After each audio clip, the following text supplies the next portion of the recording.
Hi there, Leslie with Moxxi Coffee. I'm often asked how Moxxi got started, so here's my best attempt to get that out there in 3 minutes or less. So prior to the pandemic, I was a hairstylist. I made a very intentional decision to have my last child at the age of 40. So in about October, I had gone out on maternity leave, closed down my salon with the intentions of building a new salon on our property.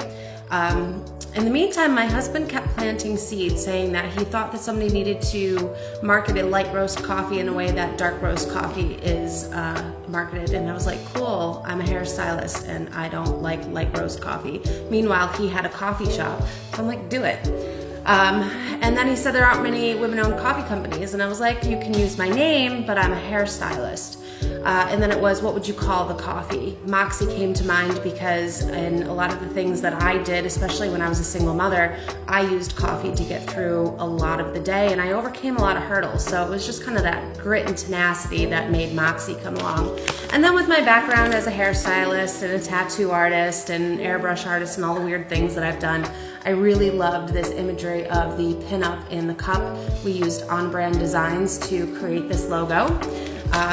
And we worked with the roaster. We actually did come up with a light roast coffee that I do love and drink often, but he also brought me this Monsoon Malabar blend, which we then called Bold Ambition, which I had to have. So we did launch with both the light and the dark roast coffee.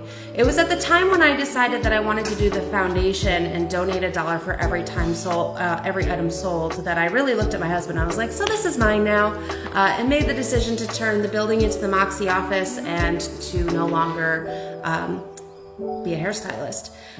It was in that process that somebody mentioned to me that it would be really cool if someone infused whole bean coffee with some herbs, and I happened to know the herbalist Catskill Botanicals, so I worked with her, got her together with my roaster, and we developed the botanical blends in August of the following year.